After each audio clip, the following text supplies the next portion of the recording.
A ressurreição do Senhor Jesus. Mas ressuscitou dos mortos, e feito as primícias dos que... 1 Coríntios capítulo 15, versículo 20. Desde que aconteceu, a verdade da ressurreição tem sido combatido pelo diabo e o mundo das trevas, eles não podem negar o ato da sua morte, mas o da sua ressurreição é atacado e confirma quem ele é. A sua vitória sobre a morte e o inferno, a satisfação de Deus na obra consumada e assegura o futuro que temos nele.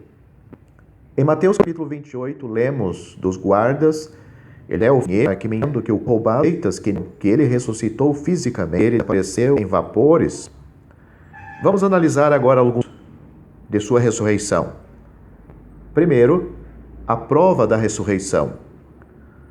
Aos quais, depois de ter padecido, se apresentou vivo, com muitas e infalíveis provas, sendo visto por eles por espaço de 40 dias. Atos capítulo 1, versículo 3. Nos evangelhos e no livro dos Atos, temos testemunhas que enxergaram o túmulo vazio e o Salvador Atos se tornou uma parte integral da mensagem que prova, mesmo sendo rejeitada pelos judeus.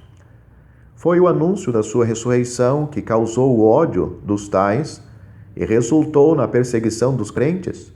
1 Coríntios capítulo 15 é a passagem que mais destaca a importância, porque se Cristo não tivesse ressuscitado, nós estaríamos ainda em nossos pecados e nossa fé nele seria vã. Mas é o contrário, Cristo ressuscitou. Isso assegura para nós a salvação e o nosso futuro. O segundo ponto é o poder usado para ressuscitá-lo. Saibais qual a sobreexcelente grandeza do seu poder sobre nós, os que cremos, segundo a operação da força do seu que manifestou, ressuscitando dos mortos e pondo-o à sua direita. Efésios capítulo 1, versículos 19. Esta é uma passagem preciosíssima que ensina que o mesmo poder que trouxe Cristo do túmulo está ainda atuando a nosso favor. Nada pode impedir que o propósito de Deus quanto ao seu povo se cumpra. Os poderes das trevas não tinham recursos para impedir a ressurreição. Então, os mesmos poderes não podem impedir que seja realizada a operação da nossa vocação. Versículo 18. Junto com Cristo no céu, quando vamos entrar na nossa herança. Espírito no propósito de Deus, ele ensina que estamos já assentados nos lugares celestiais junto com Cristo, mas logo vamos ocupar fisicamente tal posição. Terceiro ponto na ressurreição é a paz que a ressurreição nos dá, o qual, por nossos pecados, foi entregue e ressuscitou para nossa justificação. Sendo, pois, justificados pela fé, temos paz com Deus, por nosso Senhor Jesus Cristo. Romanos capítulo 4, versículo 25, a capítulo 5, versículo 1. A prova da satisfação de Deus quanto à obra consumada foi anunciada pela ressurreição do seu Filho. Agora, de uma maneira justa, Deus pode justificar o pecador que crê no Senhor Jesus Cristo. Tendo tal justificação, não há lugar para dúvida. Podemos gozar de uma paz verdadeira e duradoura com Deus. Se olharmos dentro de nós mesmos, vamos achar falhas e fraquezas. E, infelizmente, há crentes que não gozam desta paz como deveriam, permitindo que as dúvidas invadam a sua vida espiritual. Olhemos de novo para o túmulo vazio, e qualquer dúvida quanto à salvação em Cristo há de desaparecer. Sim, ele ressuscitou, e Deus contente está com Cristo. Eu contente estou também. Em quarto lugar, vemos o paralelo com a nossa ressurreição. Se cremos que Jesus ressuscitou, assim também aos que em Jesus dorme, Deus os tornará a trazer com ele. 1 Tessalonicenses capítulo 4, versículo 14. Mas cada um por sua ordem, Cristo, as primícias, depois os que são de Cristo na sua vinda. 1 Coríntios capítulo 15, versículo 23. Estes dois versículos mostram a ligação que a ressurreição de Cristo tem com a ressurreição dos crentes mortos, no momento do arrebatamento. O primeiro ensina a certeza que, da mesma maneira que Deus trouxe o Salvador da morte para a vida, Deus há de fazer com que os que em Jesus dormem sejam ressuscitados também. Temos que insistir que este termo, dormir em Jesus, descreve apenas o corpo do salvo. Quando o crente morre, ele mesmo parte para estar com Cristo, que é muitíssimo melhor, mas o seu corpo, no sepulcro, está dormindo em Jesus e há de ressuscitar no arrebatamento.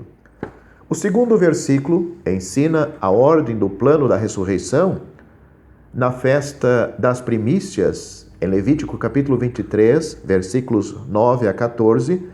O primeiro molho da ceifa tinha que ser movido diante do Senhor.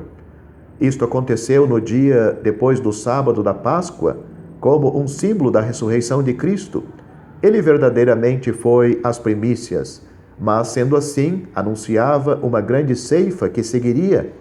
Uma hora dessas, esta ceifa há de acontecer no momento, num abrir e fechar de olhos ante a última trombeta, porque a trombeta soará e os mortos ressuscitarão incorruptíveis, e nós seremos transformados. 1 Coríntios capítulo 15, versículo 52. Como devemos viver diariamente com este momento em vista? O quinto ponto da ressurreição é o prêmio que a ressurreição nos assegura. Portanto, meus amados irmãos, sede firmes e constantes, sempre abundantes na obra do Senhor, sabendo que o nosso trabalho não é vão no Senhor. 1 Coríntios capítulo 15, versículo 58. Mais cedo neste capítulo, ao considerar a possibilidade de que a ressurreição fosse uma incerteza, Paulo usa as palavras vã ou vão 5 vezes. Se não houvesse ressurreição, tudo seria inútil e vão, mas, de uma maneira tão clara, ele destaca a verdade que Cristo ressuscitou e assim assegura a nossa ressurreição. Portanto, ele diz, não há dúvida de que haverá uma recompensa. Devemos abundar cada vez mais na obra do Senhor, porque o nosso trabalho não é vão no Senhor. O Senhor que servimos há de dar o galardão. 1 Pedro capítulo 4, vemos como isto incentivou os crentes que estavam enfrentando a morte como mártires. Lemos no capítulo 4 e 6, na verdade, fosseis julgados segundo os homens, na carne, mas vivessem segundo Deus em espírito.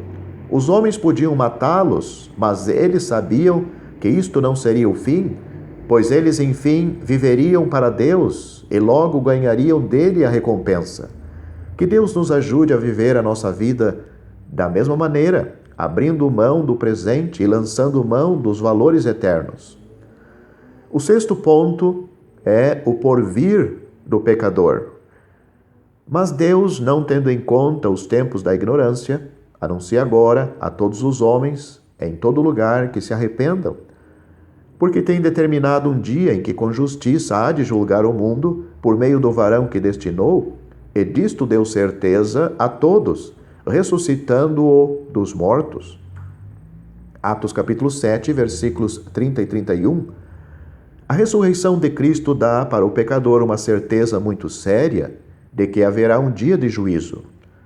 O juiz já está vivo e preparado. Solene é pensar que ele é o mesmo que quer livrar o pecador de tal castigo agora, mas que naquele dia será o seu juiz, não oferecerá mais perdão e salvação, mas sim uma sentença eterna no lago de fogo. A culpa será do pecador, que não quis se arrepender como Deus anunciou a todos os homens. No mundo de tanta injustiça, haverá um dia, um julgamento justo.